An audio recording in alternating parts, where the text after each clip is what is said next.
சித்திரக்கூடம் என்று சொல்லப்பட்ட ஒப்பற்ற இந்த திவ்ய தேசத்தை பற்றி பவிஷ்யோத்தர புராணத்தில் உள்ளது. சித்திரக்கூடத்திற்கு கிருஷ்ண கஷேத்திரம்ன்ற பேர் உண்டு. அதனாலதான் கோவிந்தராஜன் மகரிஷிக்கு ஆகா இப்படி எம்பெருமான் கண் முன்னாடி இப்படி சேவை சாதிக்கிறானே அப்படின்ட்டு பகவானை ஸ்தோத்திரம் பண்றார். ஸ்தோத்திரம் பண்ண உடனே அப்ப கேட்கிறார், உனக்கு என்ன வேணும் நீ கேளு அப்படின்னு பகவான் இந்த கண்வ மகரிஷிட்ட கேட்கிறார். அப்ப கண்வ மகரிஷி சொல்றார், ராமானுஜர் கத்திய பாஷ்யத்துல சொல்லச்ச அகிலகேய பிரத்யனீக கல்யாணை கதான ஸ்வேதர, நீ யாரு, நீ கந்தர்வனா, நீ யக்ஷனா, நீ தேவனான்னு கேட்கச்ச நாகம் தேவோ ந கந்தர்வோ ந யக்ஷோ, மனசால சித்திரக்கூடம் அப்படின்னு நினைச்சாலும் சரி, இல்லை இந்த சித்திரக்கூடத்திலேயே வாசம் செய்தாலும் சரி, சித்திரக்கூடம் கோவிந்தராஜன்ற அந்த திருநாமத்தை சொன்னாலும் சரி. ஸ்ரீமதே ராமானுஜாய நமகா, ஸ்ரீமத் வரவரமுனியே நமகா. சித்திரக்கூடம் என்று சொல்லப்பட்ட ஒப்பற்ற இந்த திவ்ய தேசத்தை பற்றி பவிஷ்யோத்தர புராணத்தில் உள்ளது. இந்த பவிஷ்யோத்தர புராணத்தில் கிருஷ்ண கஷேத்திரம் அப்படின்ற ஒரு அந்த மகிமையை பற்றி சொல்லும் பொழுது இந்த சித்திரக்கூட புராணம், இந்த எம்பெருமான் எப்படி இங்கே எழுந்தருளினார், இந்த எம்பெருமானின் மகிமைகள் என்ன, என்ன காரணத்தினால் இந்த எம்பெருமான் சித்திரக்கூடத்துக்கு வந்து எல்லாருக்கும் காட்சி தந்து அருளினான் என்று அதில் ஒரு விவரங்கள் எல்லாம் சொல்லப்பட்டு உள்ளது. ஜைமினி ரிஷி அப்படின்னு நம்ம எல்லாருக்கும் தெரியும். அந்த ஜைமினி ரிஷியானவர் வியாசர்கிட்ட கேட்கிறார். வியாசர்கிட்டக்க பல சிக்ஷைகள்லாம் கற்று அறிந்தவர். அவர்கிட்ட பல ரகசியங்கள் எல்லாம் சில வித்தைகள் எல்லாம் கேட்டு தெளிந்த பின்னர் அந்த வியாச மகாமுனிகள்கிட்ட கேட்கிறார் ஜைமினி ரிஷி, இப்படி சித்திரக்கூடம் அப்படின்னு ஒரு திவ்ய தேசம் இருக்கே, அதுக்கு புண்டரீகபுரம் அப்படின்னு ஒரு திருநாமம் எல்லாரும் சொல்றாளே, என்ன காரணம், எதனால் அந்த திவ்ய தேசத்திற்கு புண்டரீகபுரம் என்று எல்லாரும் சொல்கிறார்கள்? அந்த எம்பெருமான் யாருக்கெல்லாம் அங்கு வந்து அனுக்கிரகம் செய்தான், அங்கு எழுந்தருளி இருக்கக்கூடிய அந்த எம்பெருமானுக்கு மேல இருக்கக்கூடிய அந்த திவ்ய விமானத்திற்கு சாத்விக விமானம் என்று பெயர். அது எதனால் அப்படி, அந்த விமானத்துக்கு அந்த தத்துவம் என்ன, அந்த விமானத்திற்கு உண்டான ஒரு ஆச்சரியமான விசேஷங்கள் எல்லாம் என்ன, எப்படி இந்த எம்பெருமான் அங்க இருக்கக்கூடிய அத்தனை பேருக்கும் ஒரு ஆச்சரியமான ஒரு சேவையை தந்தான், இப்படிலாம் பல கேள்விகள் எல்லாம் கேட்கிறார்கள். எப்படி நாரதர்கிட்ட கேட்டாரோ வால்மீகி, அதே போல இங்கே வந்து இப்படி கேட்குறார். கேட்ட உடனே அவருக்கு எப்பவுமே குருவுக்கு இந்த மாதிரி யாராவது ஒரு சிஷ்யர்கள்லாம் ஒரு கேள்விகள் நல்ல விஷயங்கள் கேட்கச்சு அந்த தொட்டனைத்து ஊரும் மணற்கேணி மாந்தருக்கு கற்றனைத்து ஊரும் அறிவுன்ற மாதிரி அவளுக்கு மேலே மேலே மேலே இப்படி கேட்குறாளின்னு ஒரே சந்தோஷம். அதுவும் எம்பெருமானை பற்றி அந்த ஆத்ம வித்யா இல்லையா, வித்தியிலேயே ரொம்ப சிறந்தது ஆத்ம வித்யா. அதனால அந்த எம்பெருமான உபாசனை பண்ணி அந்த எம்பெருமானுக்கு எல்லாம் ஆராதனைகள் எல்லாம் பண்ணி அவனை எல்லாம் சேவித்து அதன் வழியாக ஒரு ஞானத்தை பெற்று அந்த ஆத்ம வித்தையெல்லாம் தெரிஞ்சுக்கிறோம் இல்லையா. அதனால அப்பேற்பட்ட ஒரு உயர்ந்த விஷயத்தை இவர் கேட்கிறாரேன்ற ரொம்ப விஸ்தாரமா சொல்றார். இங்க அடியேன் ரொம்ப சுருக்கமாக விண்ணப்பிக்கிறேன். இப்போ கிருதயுகம்னு இருந்தது, இப்போ 4 யுகங்கள் சொல்றோம் இல்லையா, திரேதாயுகம், துவாபர யுகம், கலியுகம் நெச்ச முதல்ல கிருதயுகம். அப்போ அந்த கிருதயுகத்துல கண்வ மகரிஷி அப்படிங்கிறவர் மேருமலை, அந்த மேருமலை அடிவாரத்துல இருந்து தபஸ் பண்ணாராம். எப்போவுமே ரிஷிகள் எல்லாருமே ஒரு நதிக்கரையிலையோ இல்லை ஒரு மலை அடிவாரத்துலேயோ, ஏன்னா மக்களோட ஒரு தொந்தரவெல்லாம் இல்லாத அவளுக்கு அப்படி ஏகாகிர சிந்தையாக எம்பெருமானை தியானிக்கணும் அப்படின்றதுனால அந்த மாதிரியான ஒரு இடத்த தான் அவள் எல்லாரும் அங்கே விரும்புவா. அப்படி அந்த மேருமலைக்கு அடியில் அங்கே வீட்டிலிருந்து அவர் தபஸ் பண்ணுறார். எதற்காக இவர் கண்வ மகரிஷி தபஸ் பண்றாருன்னா, பல பேர் தபஸ் பண்றது காமியார்த்தமான பலன்கள் தான் பெறுவா. ஒவ்வொருத்தருக்கும் ஒன்று வேணும். அந்த காமியார்த்த பலன்லையும் சில பேருக்கு வந்து சொர்க்கம் வேணும் அப்படின்லாம் பல சாஸ்திரங்கள் எல்லாம் வேதங்கள் எல்லாம் சொல்லியிருக்கு. அதை போல சொல்லப்பட்ட விஷயங்கள்லாம் இல்லாமல் இந்த ரிஷி நல்ல ஒரு ஆச்சாரியன் கிடச்சி அவர்கிட்ட நல்ல ஆத்ம வித்தைகள்லாம் தெரிஞ்சதுனால எதை எடுத்துட்டாலும் அதெல்லாம் அனித்தியம் தான். எது நித்தியமான வஸ்து அப்படின்னு பார்த்தா தர்மம், அர்த்தம், காமம், மோட்சம்னு இந்த புருஷார்த்தம் சொல்லும் பொழுது அந்தமில் பேரின்பத்து அடியரோடு இருந்து அங்கே பரமபதத்தில் ஸ்ரீமன் நாராயணனுக்கு கைங்கரியம் செய்யணும், பிராட்டி சகிதமாக இருக்கக்கூடிய அந்த எம்பெருமானுக்கு கைங்கரியம் பண்ணணும். ஏவம் பூத பூமி நீலா நாயக்கன்ட்டு ராமானுஜர் சாதிச்சபடி அங்கே பூமாதேவி தாயார், ஸ்ரீதேவி தாயார், மற்ற நீலாதேவி மகிழ்ச்சிகள், நித்திய சூரிகள்லாம் இப்படி இருந்துட்டு அங்கே சாமகானங்கள்லாம் நித்திய சூரிகள் எல்லாம் அங்கே பாடிண்டு திருவாய்மொழி சேவிச்சுட்டு இருக்கக்கூடிய அங்கே தானும் போய் இருந்து அந்த எம்பெருமானுக்கு தொண்டு செய்ய வேண்டும் அப்படின்னு ஒரு ஆசை அவருக்கு. அதனால அந்த தொண்டை பெற வேண்டும் என்பதற்காக கண்வ மகரிஷி மேருமலையின் அடிவாரத்தில் தியானம் பண்ணார்.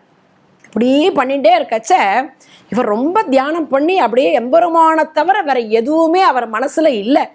அதனால இவரோட விருப்பமும் தெரியும். ஏன்னா பகவான் அந்தர்யாமியாக இருக்கிறதுனால அந்தர்பகிச்ச தத் சர்வம் வியாபிய நாராயணஸ்திதகான் உள்ளும் புறமும் எல்லாம் வியாபித்து இருப்பவன் இல்லையா.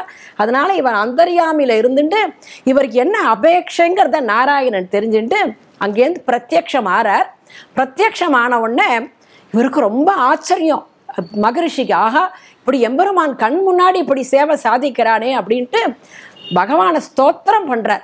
ஸ்தோத்திரம் பண்ண உடனே அப்போ கேட்குறார், உனக்கு என்ன வேணும் நீ கேளு அப்படின்னு பகவான் இந்த கண்வ மகரிஷிட்ட கேட்குறார். அப்போ கண்வ மகரிஷி சொல்றார், எனக்கு இந்த இங்கே இருக்கக்கூடிய வஸ்துக்கள் எல்லாவற்றிலும் எனக்கு திருப்தி வந்து கொடுத்து எனக்கு இனிமேல் இதை பற்றி எதுவும் வேண்டாம். ஆனால் நான் எதை விரும்புகிறேன் என்றால் உனக்கு எப்பவுமே வழுவிலா அடிமை செய்ய வேண்டும்.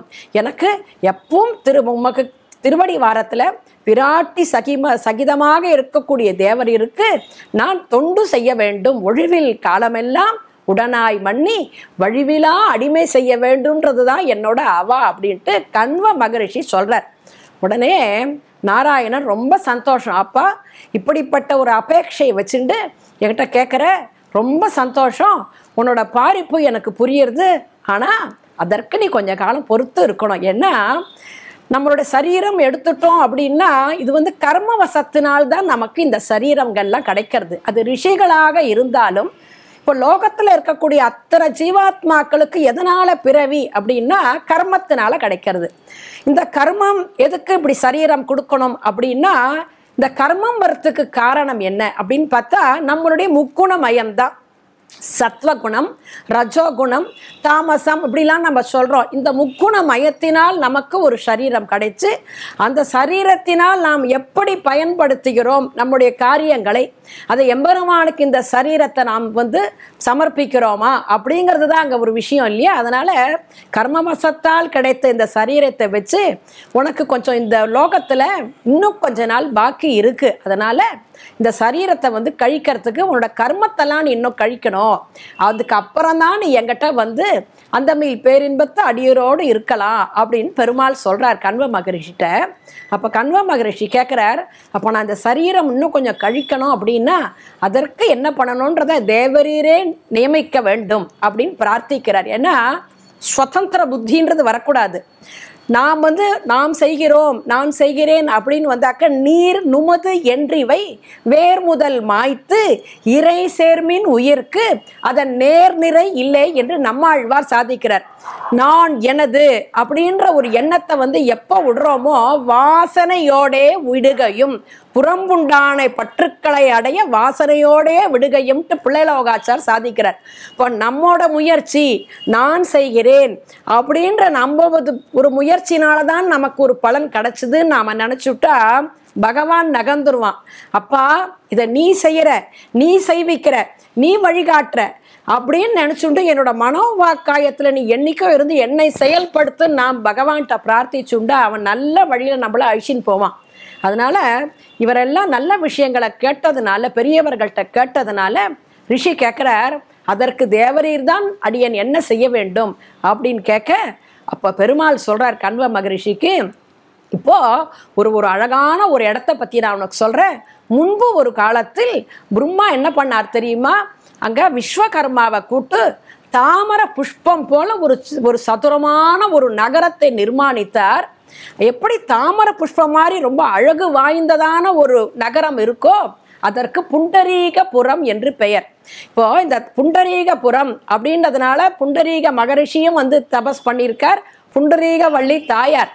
இதில் என்ன ஒரு விசேஷம், ஒரு ஆச்சரியம் அப்படின்னா புண்டரீகம் அப்படின்னா தாமரப்பூ. தாமரை புஷ்பம் அப்படின்னாலே குளிர்ச்சி, நறுமணம், மென்மைன்னு அர்த்தம். அப்போ இந்த க்ஷேத்திரத்தில் இருப்பவர்களுக்கு திருவுள்ளெல்லாம் அப்படியே குளிர்ந்து இருக்குமா. ஏன்னா எம்பெருமானோட ஒரு சேவையை சேவிக்கச்ச நமக்கு அந்த அகத்தில் உள்ளுக்குள்ள இருட்டெல்லாம் போய் அந்த எம்பெருமான் நமக்கு கண்கொள்ளா காட்சியாக சேவிக்கச்ச கண்டு கழிக்கும் என் கண் இருக்கிறதுனால அப்போ என்ன ஆயிடுது, நம்ம உள்ளம் வந்து அப்படியே குளிர்ந்து போய்டுறதா. அப்போ அதுபோல சர்வகந்தகா சர்வரசகான்னு இருக்கக்கூடிய அந்த எம்பெருமான் இல்லையா, அப்போ தாமரை புஷ்பத்துக்கு இருக்கக்கூடிய அந்த நறுமணம் நம்மளோட மனசுலையும் வந்துருமா. ஏன்னா பகவான் சர்வகந்தகாவா இருக்கிறதுனால அவனை நாம் சேவிக்கும் போது நம்மளோட உள்ளம் என்ன ஆயிடுறது, வேறு இதெல்லாம் போயிடுமா, வேண்டாததெல்லாம் போனதுனால நமக்கு சுகந்தமானது நம்ம சுவாசிக்கிற காத்து இருக்கே அந்த எம்பெருமான் திருநாமத்தையே சுவாசிச்சு நம் நாக்கால சுவைப்பதும் அந்த எம்பெருமானோட திருநாமத்தாலே சுவைக்கிறதுனால அந்த தாமரைக்கு உண்டான நறுமணம் அந்த மனசுல வந்துடுறது இல்லையா. அப்ப நம்ம கிட்ட அது வெளிப்படுறது. அப்ப குளிர்ச்சி ஹிருதயமாக குளிர்ந்து இருக்கு, எல்லாரோடையும் சேர்ந்து குளிர்ந்து இருக்கிறதுனால ஏன்னா அடியார்களோடையும் சேர்றதுக்கு ஒரு நல்ல ஒரு ஆராதனைகள் பண்ணி பகவத் பக்தர்கள் இருக்கிற இடத்துல இருந்தாக்க அப்படி குளிர்ச்சியாக இருக்குமா. இப்படிப்பட்ட ஒரு இடத்துல இங்கே புண்டரீகபுரம் அப்படின்ற ஒரு திவ்ய தேசம் இருக்கு. அங்கே நீ போய் நீராடி தபஸ் இருந்தேன்னா அங்கே நான் வந்து உனக்காக நித்தியவாசம் செய்யறதுக்கு நான் காத்துண்டு இருக்கேன். ஆனால் அந்த திவ்ய நகரத்துக்கு செல்வதற்கு முன்னாடி எல்லா இடத்துலையும், ஏன்னா இவர் இருந்தது மேருமலையில் இருந்தார் இல்லையா, அதனால் நீ மேருமலையிலேருந்து வரும் பொழுது பல ஸ்தலங்கள் புண்ணிய நதிகள்லாம் இருக்கும், புண்ணிய க்ஷேத்திரங்கள்லாம் இருக்கும். அந்த புண்ணிய க்ஷேத்திரங்களெல்லாம் நீ போய் சேவிச்சுட்டு அங்கே எங்கெல்லாம் எம்பெருமான் எழுந்தருளி இருக்கிறார்களோ அந்த எம்பெருமானை எல்லாம் நீ சேவித்து அங்கே இருக்கிற அடியார்களை எல்லாம் அவர்களோடு இருந்து அவர்களுக்கும் அனுகிரகம் பண்ணி அந்த நதிகளில் எல்லாம் நீராடி விட்டு நீ அதுக்கப்புறம் நீ அங்கே போ அப்படின்ட்டு எம்பெருமான் சொல்லிட்டு மறைஞ்சுடுறார். அதை சொன்ன உடனேயே அவர் அதை கேட்டு கண்வ மகரிஷி எல்லா க்ஷேத்திரங்களுக்கும் போயிட்டு எல்லா நதிகளிலும் ஸ்நானங்கள்லாம் முடிச்சுண்டு அப்படியே வரச்ச இந்த புண்டரீகபுரம் அப்படின்ற ஒரு இடத்த பார்க்குறார். அப்படி பார்க்கச்ச ஆனந்தமாக இருக்குது. ஆஹா, பிரம்மா நிர்மாணம் பண்ணின இந்த க்ஷேத்திரமாச்சே அப்படின்னு பார்க்கச்ச அங்கே புண்டரீக சரோவரம்னு இருக்குது. அங்கே புஷ்கரணி, புண்டரீக புஷ்கரணி இருக்குது. அந்த புஷ்கரணி கரையில் ஸ்நானபானங்கள்லாம் முடிச்சுட்டு எம்பெருமானுக்கு ஆராதனைகளை செய்கிறார். மந்திரத்தினால மந்திராசனம் கொடுத்து எம்பெருமானுக்கு ஆராதனை பண்ணி அவனது கல்யாண குணங்களை எல்லாம் நினச்சிக்கிறாரா. எம்பெருமானை வந்து ஆராதனை தியானம் அப்படின்னா ஏதோ ஒன்றுத்தை வச்சுட்டு ஆராதனை தியானம்ட்டு இல்லாமல் உயர்வர உயர்நலம் உடையவன் எவனவன், மயர்வர மதிநலம் உடைய அருளினன் எவனவன், அயர்வரும் அமரர்கள் அதிபதி எவனவன், துயரரு சுடரடி தொழுதழன் மனநேன்ட்டு நம்மாழ்வார் சாட்சபாரி உயர்வர உயர்நலம்ட்டு அவனோட கல்யாண குணங்களுக்கு எல்லை நிலைமே இல்லையா. எம்பெருமானோட கல்யாண குணம் இவ்வளவுதான் என்று சொல்ல முடியாத அளவுக்கு அப்படி ஒரு அளப்பரிதாக அப்பிரமேயனாக இருக்கக்கூடியவன் இல்லையா, நிரவத்திகமான தேஜஸ் கொண்டவன், இவ்வளவுதான் என்று சொல்ல முடியாத அளவுக்கு இருக்கக்கூடியவன். அப்படிப்பட்ட அந்த எம்பெருமான தியானிக்கிறார், கல்யாண குணங்களை தியானிக்கிறார். ராமானுஜர் கத்திய பாஷ்யத்தில் சொல்லச்ச அகிலகேய பிரத்யனீக கல்யாணை கதான ஸ்வேதர சமஸ்த வஸ்துன்ய விலக்ஷணானந்த ஞானானந்தைக ஸ்வரூப ஸ்வாபிமதானுரூப ஏகரூப அச்சிந்திய திவ்யாத்புத நித்திய நிரபத்திய இப்படியே வரிசையாக சொல்லிகிட்டே போகிறார். அது வந்து இவ்வளவுதான் சொல்ல முடியாததுனால மகார்ணவன்ட்டு முடிக்கிறார். மகார்ணவம்னா சமுத்திரமா, சமுத்திரம் போல சமுத்திரத்தில் ஆழங்காண முடியாது, அக்கறை காண முடியாது. அப்படி பகவானோட ஒரு கல்யாண குணங்கள் இருக்கு இல்லையா. ஏன்னா ஆளவந்தாரும் சொல்லியிருக்கார், வசீவதான்யகா குணவான் ருஜு சுச்சிகி மிருதுர் தயாலுகு மதுரகா சிரஸ்தமக கிருதி கிருதக்யகா துவமசி ஸ்வபாவதகா சமஸ்த கல்யாண குணாமிருதோததிக அமிர்தோததிகின்ட்டு அமிர்தக்கடலா எம்பெருமான் இருக்கான் அப்படின்னு ஆளவந்தார் சொன்னதை தான் அதை பின்பற்றி ராமானுஜர் வந்து, ஏன்னா எல்லாமே ராமானுஜருக்கு ஆளவந்தார் தான், அதனால மகார்ணவம் சொல்றார். அப்படி மகார்ணவமாக இருக்கக்கூடியது வேதமே எம்பெருமானை போய் அவனோட பெருமைகளையும் மேன்மைகளையும் பார்க்கணும்னு ஆசைப்பட்டு தான் எதோவாச்சோ நிவர்த்தந்தே என்னால் முடியலையேன்னு திரும்பி வந்து கொடுத்துன்வா. அதை போல இல்லாமல் இந்த எம்பெருமானோட கல்யாண குணங்கள் அளவிட முடியாத இருந்தாலும் எம்பெருமான் கொடுத்த ஞானத்தினால் இவரோட மகரிஷியோட ஒரு மனசுக்கு, ஏன்னா நமக்கு புலப்படாதவன், ஆனால் பகவான் கொடுத்த ஞானத்தினால் நாம் அவனை வந்து இப்படிப்பட்டவன் நாம் அளவிட முடியுமா. பெருமாளுக்கு சொல்லச்ச இந்த குணம்தான் அந்த குணம்தான் நம்ம வந்து ஒரு வரையறை சொல்ல முடியாது. ஆனால் அவன் ஒரு ஞானத்தை கொடுத்துட்டானா, ஒரு சின்ன ஒரு குணமா இருந்தா கூட ஒரு வாத்சல்யம்னா ஆஹா இப்படி வாத்சல்யம் நாமதோஷேஷு குணத்வ புத்தின்னு சொல்றாளே. வாத்சல்யம்னா கன்று மேல இருக்கக்கூடிய அழுக்கு இருக்கே, அதை தாய் பசு அப்படி நக்கி அந்த அழுக்கெல்லாம் போக்கியமா எடுத்துக்குமா. அதை போல எம்பெருமான் அடியார்களிடத்துல செய்த குற்றம் நற்றமாகவே கொள் ஞால நாதனேன்ற மாதிரி நம்மளோட குணத்தெல்லாம் போக்கியமா எடுத்துப்பவனாச்சேன்னு நினைச்சுண்டா அது ஒரு கல்யாண குணம். ஒரு சீல குணம் அப்படின்னு நினைச்சுண்டா பகவான் நீர்மை குணத்துல இருந்தானே. எப்படிப்பட்ட கண்ணன் எம்பெருமான் வந்து ஆயர் குலத்துல பிறந்து ஆயர்களோட இவ்வளவு இருந்தானே. எல்லாரும் கேட்கச்ச நீ யாரு, நீ கந்தர்வனா, நீ யக்ஷனா, நீ தேவனான்னு கேட்கச்ச நாகம் தேவோ ந கந்தர்வோ ந யக்ஷோ ந சதானவகா, நான் கந்தர்வன் அல்லன் தேவன் அல்லன் அப்படின்னு கண்ணன் சொல்றான். எல்லா ஆயர்பாடில் இருக்கிற அத்தனை இடைப்பசங்கள் எல்லாரும் கேட்குறா கண்ணன், அப்பா இப்படி நீ வந்து எங்களுக்காக 7 நாள் இப்படி கோவர்த்தன மலையை ஒரு வரலக்கு வச்சு நின்னையப்பா, சாமானிய விஷயம் இல்லையே. நீ யாரு, நீ தேவனா, நீ கந்தரவனான்னு கேட்கச்ச கண்ணன் சொல்லலாமோ இல்லையோ, நான் யார் தெரியுமா, நான் தான் சாக்ஷா ஸ்ரீமன் நாராயணன், உங்களுக்காக தான் வந்தேன் அப்படின்னு கண்ணன் சொல்லலை. கண்ணன் சொல்றான் அகம் வோ பாந்தவோ ஜாதக, நான் உங்களில் ஒருவன், நான் உன்னுடைய பந்துன்னு சொல்றான். எம்பெருமான தவிர வேற யாரும் அப்படி சொல்லவே மாட்டா. அப்படி ஒரு சீல குணம். அப்போ இந்த மகரிஷிகள் ஆகட்டும் இல்லை யாராகட்டும் தியானம் அப்படின்னு சொல்லச்ச ஆஹா இப்படிலாம் ஒரு சீல குணத்துல இருந்தியே, இப்படிலாம் ஒரு வாத்சல்ய குணத்தை காட்டினியே, இப்படிலாம் ஒரு சௌலபியத்தை காட்டினியே. சௌலபியம் அப்படின்னச்ச நமக்கு வந்து எல்லா குணத்தையும் காட்டின திருவிக்கிரம அவதாரத்தை சொல்லுவா. அதுல சௌலபியம் சொன்னா கூட, ஏன்னா யாருமே பார்க்க முடியாது எம்பெருமான. ஆனாலும் ஒரே சமயத்துல லோகத்துல உள்ள அத்தனை ஜீவராசிகளும் பார்க்கக்கூடிய அளவுக்கு எம்பெருமான் தன்னோட தோற்றத்தை காட்டினான் இல்லையா, அது ஒரு சௌலபியம். அதை போல ஒவ்வொரு குணத்தை நினைச்சு அந்த ரிஷியானவர் தியானம் பண்றாராம். ஏன்னா அப்படிதான் நாம பண்ணணும். பகவானை தியானம் பண்ணச்ச கல்யாண குணம் அப்படின்னு சொன்னா அவனோட லீலைகள், அவன் எப்படியெல்லாம் இருந்திருக்கான், நமக்கு எப்படி இறங்கி வந்திருக்கான் எம்பெருமான் அப்படின்றத நினைச்சு புலங்காகிதம் அடைஞ்சு அப்படியே பண்ணச்ச இந்த ரிஷியோட தியானம் வந்து எப்படி ஆச்சா, யாராலையும் நினைச்சு கூட பார்க்க முடியாத அளவுக்கு அவ்வளோ ஒரு மகத்துவம் வாய்ந்ததாக ரொம்ப ஒப்பற்ற ஒரு தபஸா இருந்துதான்.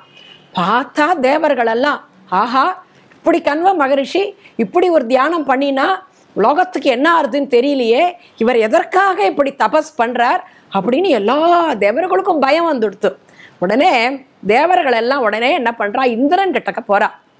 இந்திரன் கிட்டக்க போய் இந்த மாதிரி கண்வ மகரிஷி திருச்சித்திர கூடத்துல புண்டரீகபுரத்துல புண்டரீக புஷ்கரணியில எம்பெருமான் சாக்ஷா ஸ்ரீமன் நாராயணனை தியானம் பண்ணிட்டு இருக்கார். அவர் இருக்கிறதுக்கு காரணம் என்னன்னு தெரியல, எங்களுக்கெல்லாம் ரொம்ப பயமாக இருக்கு. ஏன்னா பொதுவாகவே ஒரு இந்திர பதவி ஆகட்டும் பிரம்ம பதவி ஆகட்டும் இதெல்லாம் ஒவ்வொரு யுகம் வரைச்ச மாறிண்டே இருக்கும். ஒருவேளை அவளுக்கு என்ன பயம் வந்திருக்கும், இவர் ஏதாவது பதவி பறிக்கிறதுக்கு தான் வரார் போலருக்குன்னு நினைச்சிட்டாலோ என்னமோ தெரியல. உடனே சொல்றா. உடனே இந்திரன் என்ன பண்றார், எல்லா தேவர்களையும் அழிச்சுட்டு போய் பிரம்மா கிட்டக்க போறார். ஒவ்வொரு அஃபீஷியல்ஸ்லாம் இப்போ நம்ம போற மாதிரி அவளுக்கு பெரிய அஃபீஷியல் அப்படின்னுச்சா பிரம்மா. ஏன்னா அதுவும் பதவி தான், பிரம்ம பதவி தான். ஒவ்வொரு யுகத்திலையும் ஒவ்வொரு இதுலையும் மன்மந்திரம் இப்படி மாறிண்டே இருக்கும் இல்லையா. அப்போ அந்த பிரம்மா கிட்டக்க போய் இந்த கண்வ மகர்ஷியோட தபஸை பற்றி பிரம்மா கிட்ட சொல்லச்ச பிரம்மாக்கு எல்லாம் புரியுறது. உடனே பிரம்மா சொல்றார், சாந்தப்படுத்துறார். நீங்க நினைக்கிற மாதிரி ஒரு சாமானிய விஷயத்துக்காக கண்வ மகர்ஷியானவர் தபஸ் பண்ணல. அவருக்கு என்ன வேணும் அப்படின்னா அந்த கைங்கரிய சாம்ராஜ்யம் இருக்கு இல்லையா, அந்த எம்பெருமானுக்கு பிராட்டிக்கு அங்க இருக்கிற நித்திய சூரிகளுக்கு அங்க வைகுண்டத்துல அவர் நித்திய கைங்கரியம் பண்ணணும், நீங்காத செல்வமாகிய நித்திய கைங்கரியம் வேணும்ன்றதை தான் பிரார்த்திக்கிறார். ஏன்னா அனன்யா சிந்தையந்தோ மாம் ஏ ஜனாஹா பர்யுபாசதே தேஷாம் நித்யாம் யுக்தானாம் யோகக்ஷேமம் பகாம்யகம். அந்த யோகக்ஷேமத்தை கொடுக்கக்கூடியவன் எம்பெருமான். இந்த யோகம் க்ஷேமம் அப்படின்னு வரைச்ச யோகம்னா கிடைக்காதது ஒன்று, எது நமக்கு திடீர்னு ஒன்று கிடைச்சதோ அதை எதை தக்க வச்சுக்கணுமா. இப்போ நாம் எதை லோகத்தில் வாங்கிட்டாலும் அது நிலைச்சி இருக்கோன்னு சொல்ல முடியாது. அப்படியே அது நிலைச்சி இருந்தாலும் நாம் நிலைச்சி இருப்போமான்னு சொல்ல முடியாது. அந்த வஸ்துவும் நிலைத்து இருந்து நாமும் நிலைத்து இருக்க வேண்டும் என்றால் அதுதான் யோகக்ஷேமம் என்று சொல்லக்கூடிய பகவானுக்கு ஸ்ரீவைகுண்டத்தில் பண்ணக்கூடிய ஒரு கைங்கரியம். ஸ்ரீவைகுண்டத்தில் எம்பெருமானுக்கு கைங்கரியம் பண்ணால் நச்சப்புணரா வர்த்ததே, நீங்கள் திரும்பி வர முடியாது. திரும்பி சம்சார பந்தத்திற்கு வர முடியாதபடி அந்த இடத்துல கைங்கரியம் பண்ணுறோமே, அதுதான் யோகக்ஷேமம். கண்ணன் சொல்கிறான், அதாவது கிடைக்கா வஸ்து கிடைக்கிறது இல்லையா, அப்படிப்பட்ட அந்த வஸ்துவை பெறணுன்றது தான் கண்வ மகரிஷிக்கு ஆசை. அதனால் அவர் எப்போ பார்த்தாலும் என்னை சிந்தனை பண்ணிட்டு இருந்து எம்பெருமான சிந்தனை பண்ணிட்டு இருக்கார். நீர் ஒன்றும் கவலைப்பட வேண்டாம். இருந்தாலும் நாம் எல்லாருமாக போய் திருப்பார்கடலில் நாராயணன்கிட்டயே போய் இந்த விஷயமா பேசிடுவோம் அப்படின்னு சொல்லி இந்திராதி தேவர்கள் புடைசூட நாராயணன் கிட்ட க்ஷீராப்திக்கு வரா. உடனே பெருமாள் அங்கே படுத்துன்னு இருக்கார். அவரை எல்லாரும் ஸ்தோத்திரம் பண்ணுறா. நீங்கள் வந்த காரியங்கள்லாம் தெரிஞ்சுது, நீங்கள் எதுவுமே பயப்பட வேண்டாம். அந்த ரிஷிக்கு முன்னாடியே அவர் மேருமலையில் தபஸ் பண்ணச்ச, அப்போ நான் அங்கே வரேன்னு சொல்லியிருக்கேன். அதனால் அங்கே வர்றது மட்டும் கிடையாது, அந்த திவ்ய க்ஷேத்திரத்தில் என்றைக்குமா நான் இருந்து அங்கே வரக்கூடியவா, அங்கே இருக்கக்கூடியவா, அந்த எம்பெருமான் அங்கே நான் இருக்கச்ச என்னை சேவிக்கிறவா அத்தனை பேருக்கும் நான் அனுகிரகம் பண்ண போகிறேன். அதனால் நான் அங்கே அவருக்கு அனுகிரகம் பண்ணுவதற்கு முன்னாடி இந்திராதி தேவர்களாகி நீங்கள் எல்லாரும் அந்த புண்டரீகபுரத்துக்கு போய் நீங்கள் ஒத்தொத்தரும் தனித்தனியாக நீங்கள் ஒரு இடத்த அங்கே சுவாஸ்வதமாக படுத்தினு நீங்கள் அங்கே எழுந்தருள் இருக்கணும்ட்டு பெருமாள் அவர்கள்ட்ட சொல்ல, அவள் எல்லாரும் இப்போது புண்டரீகபுரத்துக்கு வந்துடுறா. இப்போ பெருமாள் நினைக்கிறார், நாம் போய் அந்த ரிஷிக்கு அனுகிரகம் பண்ணக்கூடிய ஒரு தருணம் வந்து விட்டது. ஏன்னா அந்த கர்ம பந்தம் ஒழியணும்னு சொல்கிறோம் இல்லையா, இந்த கர்ம பந்தம் கழியணும், இந்த சரீரம் கழியணும், கர்மபந்தம் கழிக்கணும் அப்படின்னச்ச கர்மபந்தம் போலே கர்ம பலன் போலே கிருபா பலனும் அனுபவித்தே அற வேண்டும். நாம் ஒரு கர்மா அனுபவிக்கிறோம் அப்படின்னா அந்த கர்மாவை அனுபவிச்சே ஆகணும். நம்மளோட பூர்வ ஜென்ம கர்மானால சஞ்சித கர்மா பிராரப்த கர்மாலாம் சொல்கிறோம். அதே போல் எம்பெருமானுடைய கிருபையை அனுபவிக்க வேண்டிய சமயம் வந்து விட்டதுன்னா அதை யாராலையும் தடுக்க முடியாது. அந்த எம்பெருமான் அவனுக்கு அந்த கிருபை வருஷித்தே தீருவான். இப்போ இந்த ரிஷிக்கு அந்த அனுகிரகம் பண்ணக்கூடிய சமயம் வந்ததால் பெருமாள் அப்படியே அங்கே எழுந்தருளுகிறார். ஒரே வானத்தில் திடீர்னு ஒரு கருப்பாக ஒரு மேகம் போல இருக்கு. உடனே ரிஷி தியானம் பண்ணிட்டு ஆராதனைகள் பண்ணிட்டு இருக்கிறவர் பார்த்தா என்ன திடீர்னு ஒரு கருமுகில் போல்வதோர் மேனி. அதனால தான் ஆழ்வார் பாசுரம் பாடச்சேவை இதை வச்சு தான் பாடியிருக்கார். கருமுகில் போல்வதோர் மேனி கையன ஆழியும் சங்கும் பெருவிரல் வானவர் சூழ ஏழு உலகம் தொழுதேற்ற ஒரு மகள் ஆயர் மடந்தை ஒருத்தி நிலமகள் மற்றை திருமகளோடும் வருவான் சித்திரகுடத்துள்ளானே அப்படின்ட்டு திருமங்கி ஆழ்வார் பாசுரம் இந்த இடத்த வச்சு தான் அவர் இந்த ஸ்தல புராணத்தை வச்சு தான் ஆழ்வாருக்கு காட்சி கொடுத்ததை வச்சு அதை மணக்கண் முன்னாடி சொல்றார். கருமுகில் போல்வதோர் மேனி அப்படிதான் இறங்கினானா எம்பெருமான். ஆனால் தனியா வரலையாம், ஸ்ரீதேவி பூதேவியோட அப்படியே நித்தியசூரிகள் புடைசூட அந்த எம்பெருமான் அங்கே வந்தானா. அப்போ வரச்சே எப்படி வந்திருக்கான், தன்னோட தேஜஸ் ஒளி. அப்போ சொல்கிறார் அங்கே பெருமாள் சொல்கிறார் ரிஷிகிட்டக்க, என்னோட தேஜஸ் ஆனது எவ்வளவு தூரத்திற்கு பரவி இருக்கிறதோ அது வரைக்கும் கிருஷ்ணக்ஷேத்திரம் பேர். அது வரைக்கும் கிருஷ்ணக்ஷேத்திரம், இந்த சித்திரக்கூடத்திற்கு கிருஷ்ணக்ஷேத்திரம்ன்ற பேர் உண்டு. அதனால தான் கோவிந்தராஜன். அப்போ சொல்கிறாராம் அனுகிரகம் பண்ணுறார். இது ஆழ்வார் சொல்லச்ச கருமுகில் போல்வதோர் மேனி, இப்படி மேகம் போன்ற திருமேனி கையென ஆழியும் சங்கும் கையில் சங்கு சக்கரத்தோடு எழுந்தருளுகிறான். பெரு விரல் வானவர் சூழ, வானவர்கள் அங்கே இருக்கக்கூடிய தேவர்கள் எல்லாம் பெரு விரல்னா அப்படியே திடத்தோடு இருக்கலாம், உறுதியோடு இருக்கலாம், பெரிய ஒரு பலத்தோடு இருக்கக்கூடியவா, மேன்மை பொருந்தி இருக்கக்கூடிய அந்த வானவர் சூழ ஏழு உலகம் தொழுதேத்த, உலகத்தில் இருக்கிற அத்தனை ஜனங்களும் எம்பெருமானை பார்த்து கோவிந்தா கோவிந்தா கோவிந்தா கோவிந்தா நாராயணம் அப்படின்ட்டு எல்லாரும் அவனை சேவிக்க ஒரு மகள் ஆயர் மடந்தை அப்படிங்கிறார் ஆழ்வார், திருமங்கை ஆழ்வார். இதில் ரொம்ப விசேஷமான அர்த்தம் இந்த பாசுரத்தில். பெருமாளை சொல்லச்ச பொதுவாக முதல் லக்ஷ்மியை தான் சொல்லுவா. முதல்ல லக்ஷ்மியை சொல்லிட்டு அப்புறம் பூமாதேவியை சொல்லி அப்புறம் நீலாதேவியை தான் சொல்கிற கிரமம்.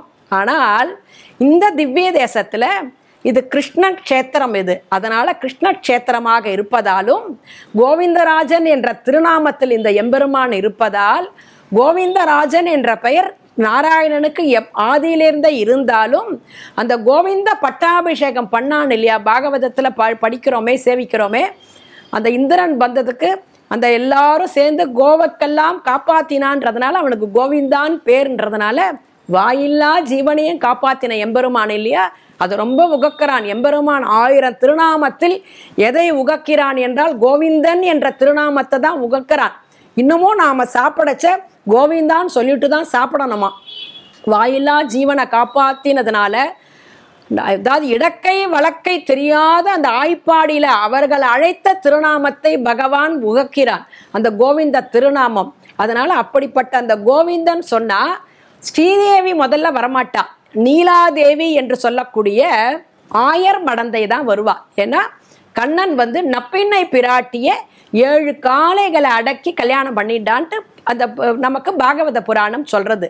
அந்த நப்பிண்ணை பிராட்டி தான் நீலாதேவி தான் நப்பிண்ணைன்னு சொல்றோம் இல்லையா.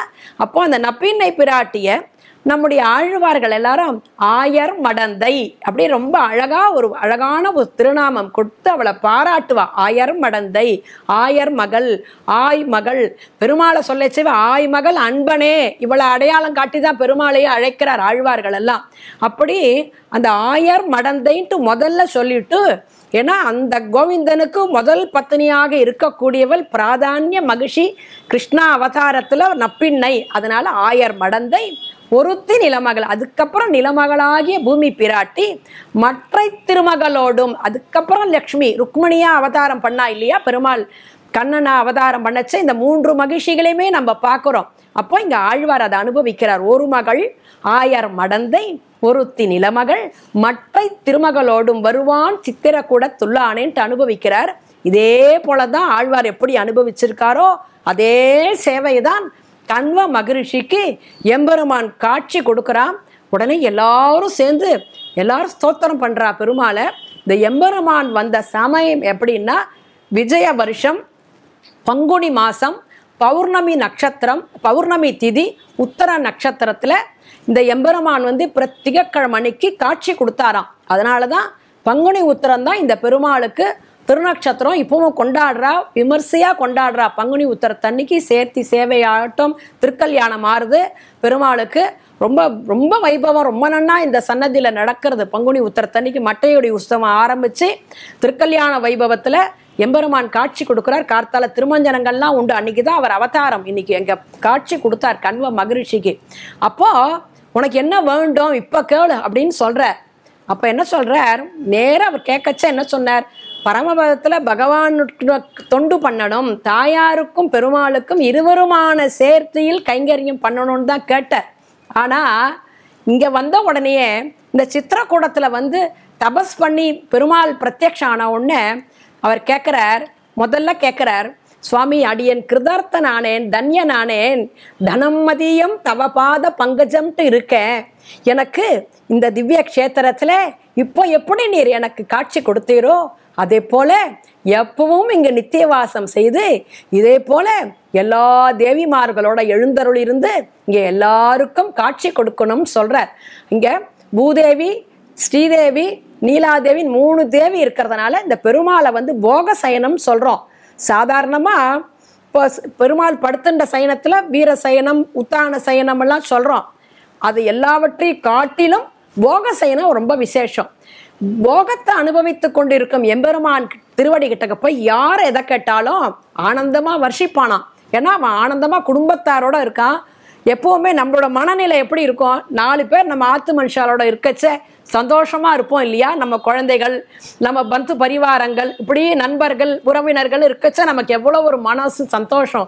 அதே மாதிரி பெருமாள் எழுந்தருள் இருக்கிறதுனால போக சயனமா இருக்கிறதுனால எந்த போகத்துக்கும் இங்க இருக்கிறவாளுக்கு எந்த குறையும் இல்லையா. அப்போ எல்லாம் இப்படி இருந்து அவளுக்கு காட்சி கொடுக்கணும்னு கேட்கிறார். அதுக்கப்புறமா கேட்கிறார், இங்க இருக்கக்கூடிய பசு பட்சி கூட தன்னோட சரீரம் விடும் காலத்துல அவர்களுக்கும் ஒரு மோட்சம் கிடைக்கிறதுக்கு தேவரீர் அனுகிரகம் பண்ண வேண்டும் அப்படின்னு கேட்கிறார். அதுவும் கொடுக்குறோம். இந்த கஷேத்திரத்துல சரீரத்தை விட்டுட்டா அவளுக்கு நல்ல மோட்சம் கிடைக்கணும். அதே மாதிரி தர்ம அர்த்த காம மோட்சம்ன்ற இந்த புருஷார்த்தங்கள்லாம் கேட்பா.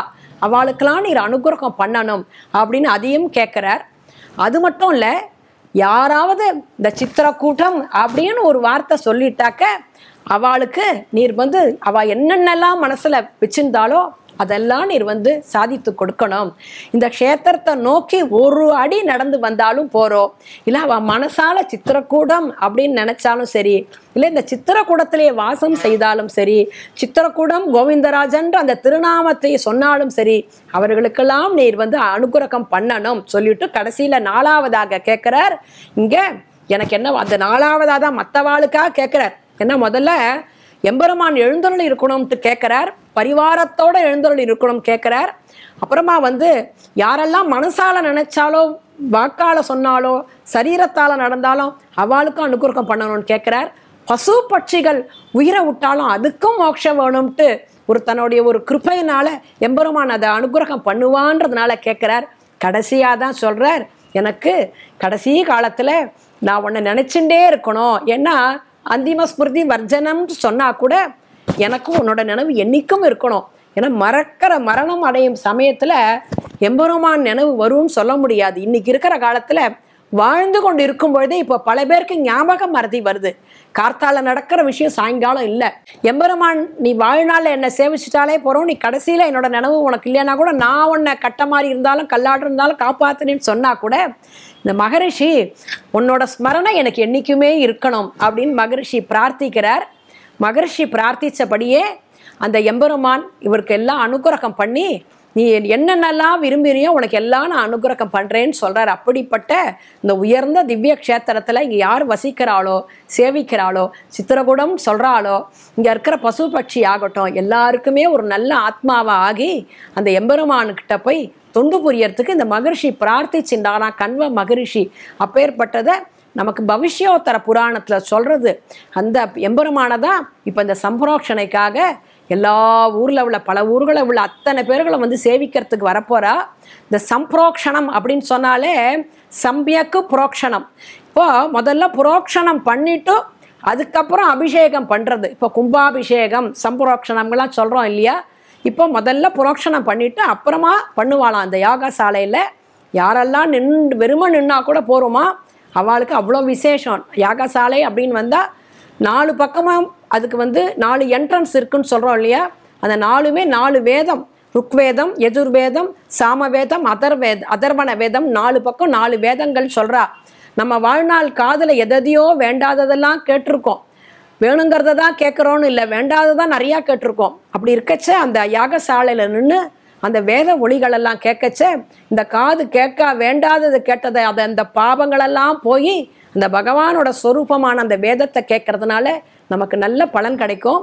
அதற்கு மேலே அந்த யாகசாலையில் இருக்கிற கும்பங்கள்லாம் இருக்கே அதெல்லாம் ஒரு மனுஷ சரீரத்தோட சொல்லுவா.